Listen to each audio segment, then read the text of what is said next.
ईड़ा और पिंगाला में संतुलन लाना एक बहुत महत्वपूर्ण हिस्सा है संतुलित जीवन जीने के लिए। दिन में 4 बार 40 मिनट के दौरान एक तरह का परिवर्तन होता है।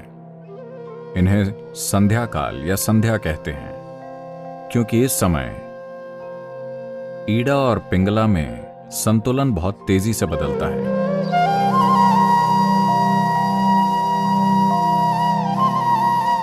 योगिक परंपरा में इसे इस तरह देखते हैं, शरीर और मन जैसी कोई चीज नहीं होती। भौतिक शरीर होता है, मानसिक शरीर होता है, ऊर्जा शरीर होता है। ऊर्जा शरीर में 72,000 नाड़ियां शामिल होती हैं। जब हम नाड़ी कहते हैं तो इसका मतलब है एक चैनल या रास्ता। नाड़ी का मतलब कोई नस नहीं है। अगर आप इस शरीर को काटकर खोलें तो आपको नाड़ियां नहीं दिखेंगी। ऐसी कोई चीज भौतिक रूप में नहीं है। लेकिन अनुभव के तौर पर अगर आप अपने सिस्टम में ऊर्जा की गतिविधि की प्रकृति को देखें तो आप पाएंगे कि वो हमेशा स्थापित मार्गों पर चलती है, इधर उधर कभी नहीं। तो 72,000 मार्ग हैं जिनसे वो गुजरती है। 36 दाईं ओर, 36 बाईं ओर, दोनों तरफ 36,000।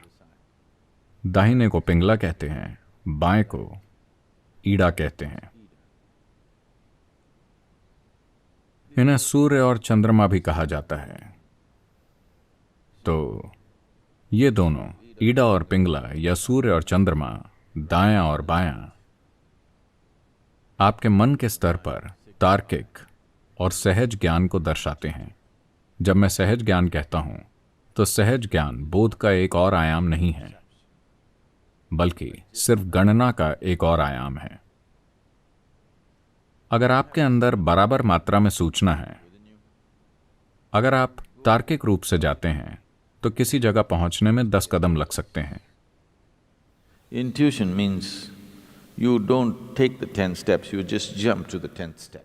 सहज ज्ञान मतलब आपको 10 कदम नहीं उठाने, आप बस कूद कर 10वें कदम पर पहुंच जाते हैं। मगर आज की आधुनिक शिक्षा प्रणालियां 100% सहज ज्ञान के आयाम को कुचल रही हैं।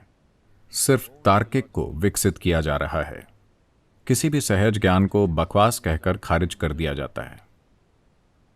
हर चीज के लिए आपको बहुत सोचना पड़ता है। जो आपकी दादी नानी यूं ही जानती थी, आज आपको वही चीज जानने के लिए अरबों डॉलर का रिसर्च करना पड़ता है। जब आपको हर चीज के लिए सोचना पड़ता है और हर चीज में कई कदम लेने होते हैं, अब जीवन तनावपूर्ण हो जाता है। अगर कोई एक स्तर से आगे सफल होना चाहता है तो कुछ चीजें हैं जिनमें आपको उन्हें फांद कर वहां तक पहुंचना होता है। वही सूचना, वही चीजें, बस आपको हर बार उतने ही कदम नहीं लेने पड़ते।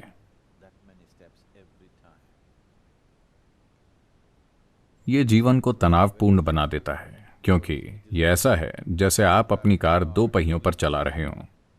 बाकी दोनों पहिए खाली और सुरक्षित हैं। मैं नहीं जानता कि कब इस्तेमाल के लिए, पर 2 पहिए जो आप इस्तेमाल कर रहे हैं उन पर भारी दबाव पड़ेगा। तो योगिक प्रणाली में सहज ज्ञान की अहमियत उतनी ही महत्वपूर्ण है जितनी तार्किक की। तो ईड़ा और पिंगला में संतुलन लाना एक बहुत महत्वपूर्ण हिस्सा है संतुलित जीवन जीने के लिए। खुद को जटिल स्थितियों में आसानी से चलाने में सक्षम होना तभी संभव है जब आपके मन का सहज ज्ञान संबंधी आयाम पर्याप्त विकसित हो। वरना छोटी चीजें आपको परेशान कर देंगी, क्योंकि हर चीज के लिए कई कदम हैं। यहां हम कुछ चीजें करेंगे ताकि ईड़ा और पिंगला में संतुलन ला सकें, जिससे आपको अनुभव के तौर पर इसकी एक समझ मिल सके। अगर आप अपनी तर्जनी उंगली को अपने नथुनों के नीचे रखते हैं और धीरे धीरे सांस छोड़ते हैं देखिए कि किस नथुने में अभी सांस प्रबल है।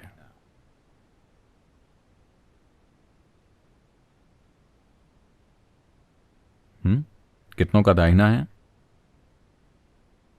बायां? ठीक है, ये दायां होता है या बायां? सिर्फ 2 बैरल हैं। अगर 25 होते तो ये कितना जटिल होता। अगर आप दिन भर के दौरान खुद पर गौर करें तो आपने ध्यान दिया होगा कि लगभग 40 से 48 मिनट के बीच सांस की प्रबलता दाएं से बाएं और बाएं से दाहिने की तरफ बदलती है। क्या आपने कभी इस पर ध्यान दिया है?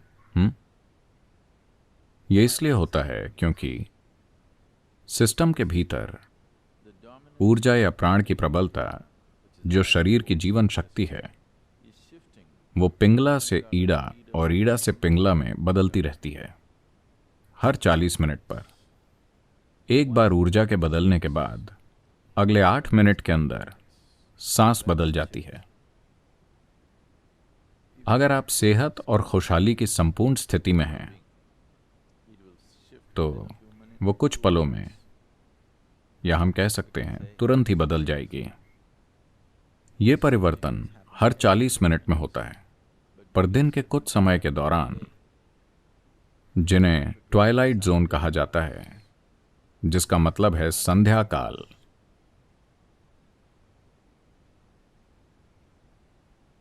सूर्योदय से 20 मिनट पहले, सूर्योदय के 20 मिनट बाद। ओ ठीक है सदगुरु, अगर कोई दूसरा समय है तो बताइए। दोपहर से 20 मिनट पहले, दोपहर के 20 मिनट बाद, सूर्यास्त से 20 मिनट पहले, सूर्यास्त के 20 मिनट बाद, आधी रात से 20 मिनट पहले और आधी रात के 20 मिनट बाद। 40 मिनट के दौरान दिन में 4 बार एक तरह का परिवर्तन होता है। इन्हें ट्वाइलाइट जोन या संध्या कहते हैं, क्योंकि इस समय ईड़ा और पिंगला में संतुलन बहुत तेजी से बदलता है। क्योंकि वो आपके अंदर तेजी से बदल रहा है, इस समय उसमें संतुलन लाना बहुत आसान है।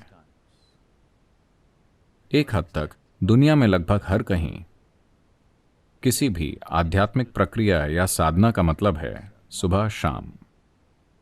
संध्या आध्यात्मिक साधना का पर्याय बन गई है। वो समय कई साधनाओं का पर्याय हो गया है।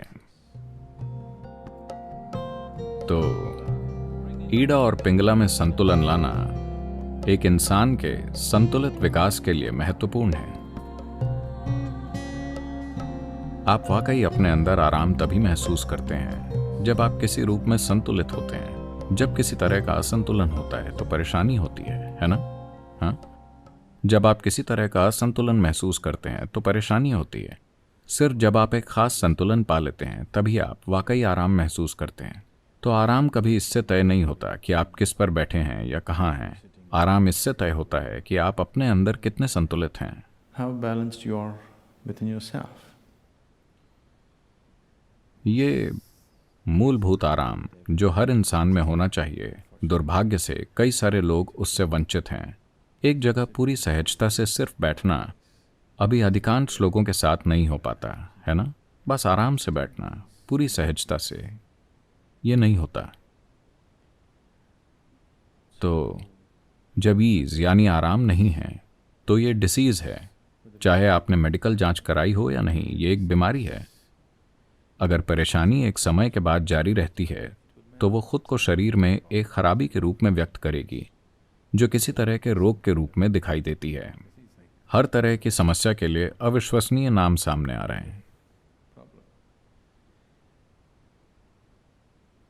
मूलभूत कारण कि सिस्टम क्यों अपनी अवधि पूरी नहीं करता, इसे अपनी अवधि पूरी करने के लिए डिजाइन किया है, पर यह अपनी अवधि पूरी नहीं कर रहा क्योंकि हम इसे असंतुलन के अलग अलग स्तरों पर रखते हैं।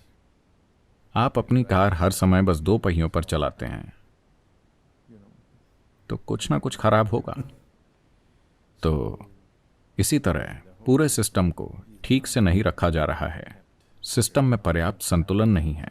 केवल जब आप संतुलन में होते हैं तभी आराम होता है, वरना कोई आराम नहीं होता। कोई व्यक्ति आराम नहीं जान पाएगा जब तक कि वो अपने अंदर थोड़ा बहुत संतुलन न जानता हो। केवल जब आप संतुलित होते हैं तभी आप स्थिर हो सकते हैं। और लोग बीमार हैं। इंसान सिर्फ इसलिए बीमार हैं क्योंकि वो नहीं जानते कि स्थिर कैसे रहें। स्थिरता तब तक नहीं आएगी जब तक पर्याप्त संतुलन ना हो। केवल जब आप पूरी तरह संतुलित होते हैं आप अपने भीतर स्थिर हो सकते हैं, वरना ऐसा नहीं होगा।